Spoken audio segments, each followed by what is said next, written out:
Salut les Nakamas, salut les fans de One Piece. J'ai une petite vidéo assez rapide pour discuter effectivement, parce qu'on n'a pas eu de chapitre One Piece la semaine dernière. Donc pour discuter assez rapidement, c'est une petite vidéo pour faire une petite théorie sur ce que je pense qui va être le futur de l'anime. On verra s'il va se vérifier, parce que j'avais déjà fait une petite vidéo que j'ai pas eu le temps de publier malheureusement à cause du travail, à cause de voilà, vous savez comment ça se passe, on peut pas être que des geeks derrière l'ordinateur, on a quelques filles aussi. Bon, je suis obligé de laisser tout ça sous silence parce que voilà, sinon la vidéo serait interdite au moins de 18 ans. Non, je déconne. Donc voilà, donc tout ça pour dire que j'avais fait une vidéo que je n'ai pas eu le temps de poster où je disais, entre autres pistes, comme théorie, que je pensais que Wano Kuni comment ça s'appelle, le pays des Mink étaient des alliés. Voilà, c'est ce que je pensais. Et effectivement, ça s'est vérifié, mais malheureusement, j'ai pas pu mettre ça en live pour en discuter.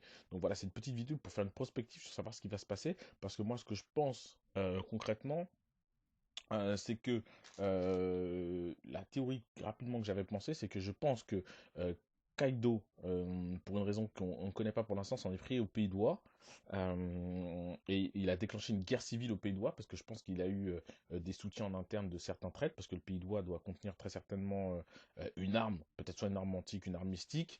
Mais ce qui est sûr aussi, c'est que le Pays de Wa, à l'intérieur du Pays d'Oie, donc c'est peut-être aussi pour ça que Kaido s'en est pris à ce pays-là. Il y a Cooper Gaban, Scooper Gaban, qui est le numéro 3 de l'équipage de Goldie Rogers. Et on sait très bien que Cooper Gaban, il apparaît notamment sur le chapitre 631. On voit Crocus boire un verre avec un gars de dos. Je pense que c'est Scooper Gaban. Et je pense que Scooper Gaban, il vient du pays de Wa. Souvenez-vous, il a le même chapeau d'ailleurs que Oz Junior, le chapeau que Ace lui avait fait avec effectivement la fameuse paille de Wano Kuni.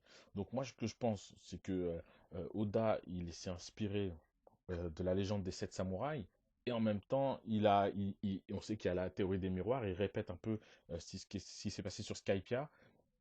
À savoir, je pense qu'il y a une insurrection au pays de Wano Kuni, qu'il y a eu une guerre aussi qui était menée par Kaido, que Kaido, il a voulu utiliser effectivement Kinemon pour très rapidement faire plier le shogunat, que le shogun, dans un premier temps, effectivement, je pense que Kaido a réussi à choper Kinemon, et que ce qui s'est passé, c'est qu'il était sur le point de récupérer effectivement le pays de Wano Kuni et de vaincre le royaume.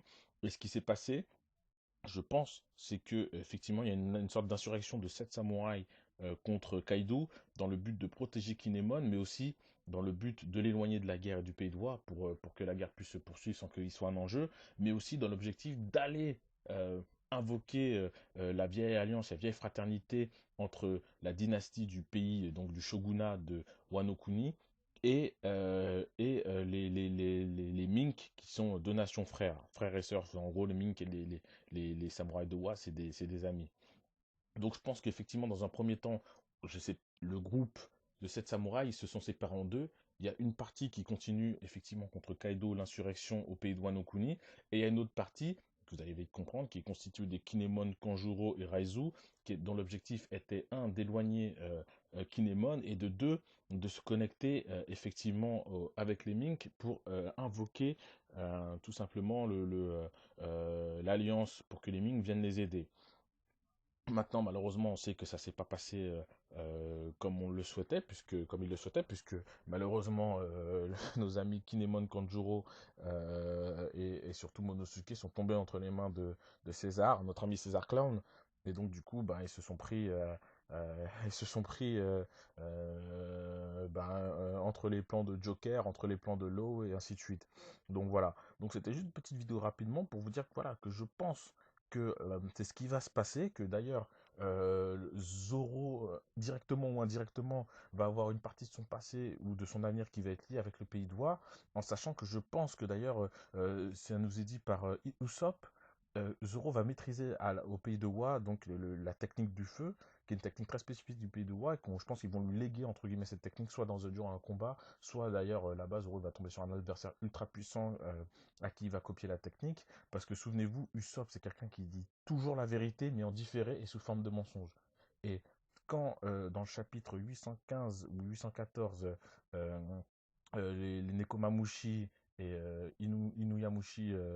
Inuyashara voit Kanjuro et Kinemon, Usopp il a peur, il dit ah, attention, vous approchez pas de moi, sinon j'envoie Zoro, ce mec-là il est capable de cracher du feu. Et souvenez-vous que Usopp ne mange jamais. Ce mec-là ne mange jamais. Donc voilà. Donc voilà, c'était une petite vidéo rapide de 5 minutes pour vous faire cette petite théorie. Donc voilà, bah, n'oubliez pas, vous likez, vous laissez des petits commentaires, vous me dites ce que vous en pensez. Et puis on se tient au courant. Allez, à la prochaine pour le chapitre. Ciao.